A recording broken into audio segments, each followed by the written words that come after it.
Hello and welcome to Just One More Watch. There are well over 7 billion people living on this planet of ours.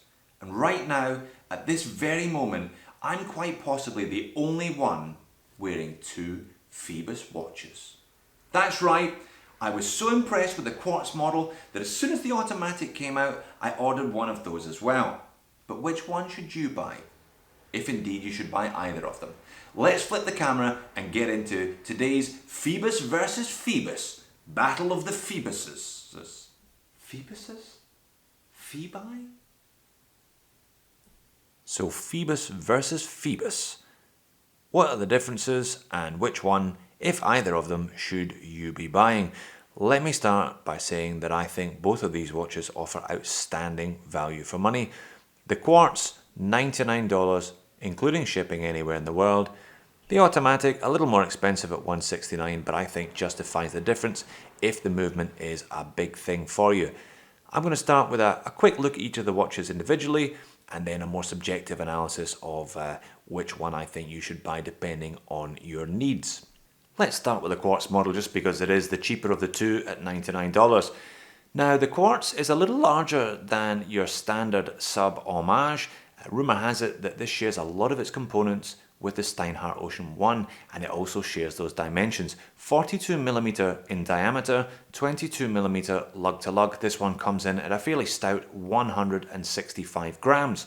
316L stainless steel case and bracelet, solid end links in the bracelet, screw down crown, 300 meters, water resistance, unidirectional 120 click bezel, and I've got to say the bezel action is really nice.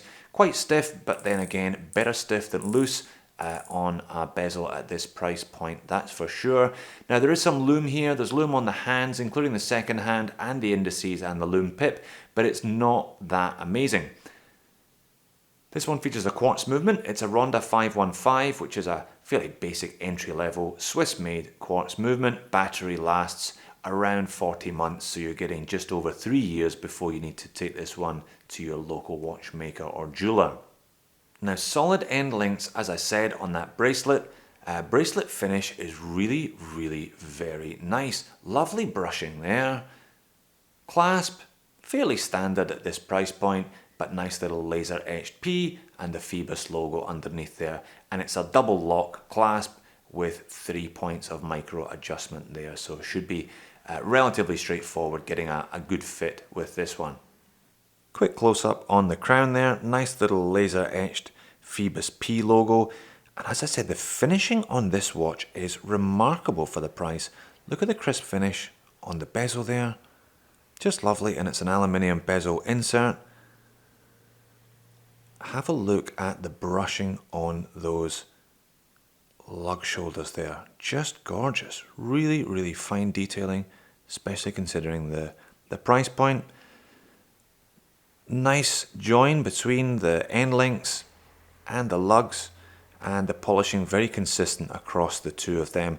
Sometimes you get a watch at this price point and it looks like the bracelet and the watch don't match, but that just isn't the case here.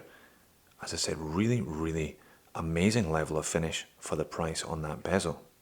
Very impressive indeed. Now onto the dial itself. There is a sunburst effect, but if you've seen my full review, it's not amazing, and in the wrong light condition it can actually look quite grainy. The hands themselves have no texture to them. They're just flat, pretty much bottom end of the Mercedes hand catalogue, I would imagine. But then again, at the price point, you can't expect too much. Very cute little feature on both of these Phoibos actually is the laser etched caseback. This one features I think a really attractive octopus, a kind of king octopus there, wearing a crown. Could be a queen octopus of course, and the 3 stars underneath. A few specifications bragging about that sapphire crystal, as you would do at this price point. I think sapphire crystal is pretty amazing.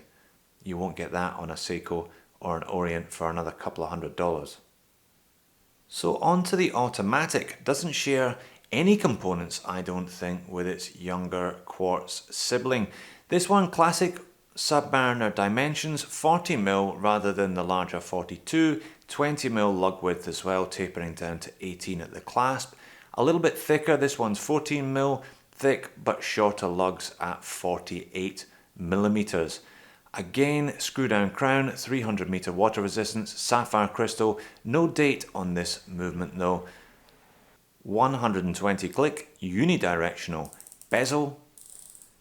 Action just as nice as the Quartz, if not slightly better on this one actually. No play whatsoever. That bezel is rock solid. Very, very impressive for an asking price of only $169.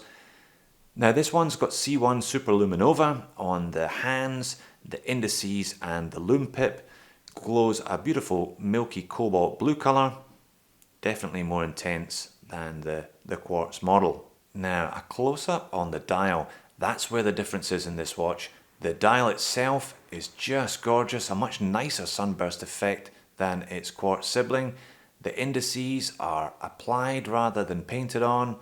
Beautiful depth to them as well, and a much improved handset with a little bit of a 3D effect there, scalloped from the middle downwards. Nice aluminium bezel insert on this one as well. Now the finishing, the brushing, I don't think is quite as nice on this model as it is on the Quartz. Still not a disgrace by any means at the price, still really very nice at this price point, but perhaps not quite as sharp as the Quartz. Also has the little laser etched P there on the screw down crown. The movement in this one is a Miyota 82S0, fairly basic entry level Japanese made movement. 21,600 beats per hour, so 6 ticks per second, 42 hour power reserve. These movements, I've had a look at them online. There's an argument that when it comes to servicing time, you don't bother, you just throw them away and pop a new one in. Given that this is all stainless, the watch should outlast the movement. Clasp, again, very similar to the one used on the Quartz, though slightly different sized. Laser etched P logo and Phoibos underneath. Double action and those 3 levels of adjustment on this one too. Another laser etched case back on the automatic model. This time it's a shark though rather than the octopus. A little bit inconsistent in terms of the branding there by Phoibos, but again a very nice touch at this price point. I think maybe the laser etching done slightly better again on the Quartz model. Not to say that this one is unattractive at all. And then a side-by-side look to finish. You can see the 42mm Quartz does look a little bit larger than the 40mm automatic over here. I hope the camera can pick up, but the 40mm really looks luxurious. The dial, the bezel insert, the hands and the indices are a considerable step up from the Quartz, even if the manufacturing, the machining is perhaps not quite at the level of the cheaper Quartz model. So if you're in the market for a cheap Submariner Homage, which of these 2 watches should you buy? Well, if you're not bothered about the movement, go for the Quartz. I think it's an outstanding package for $99, particularly if you're a slightly bigger guy. The 42mm and those long lugs means it's not going to be for everybody, but I think the build quality is just remarkable and you're going to get a watch that's going to take a pounding and keep perfect accuracy throughout. If you're more into movements or you've got a little more money to spend, the automatic is just beautiful. The dial, the bezel, the lume, as I've mentioned, really lovely, and it wears a little smaller. They're both the same at 165 grams, but the automatic doesn't really feel like as big a watch as its weight would suggest. Feels a lot smaller than the Quartz, considering there's only a couple of mil difference. But you can't really go wrong with either of these. Both highly recommended. So there you have it. The Phoibos Quartz, a fantastic way to spend $99, a rock solid watch and highly recommended. The automatic, just as well built and much better looking, but also much more expensive at $169. The decision, as they say, is yours. Thanks for watching and I'll see you in the next video.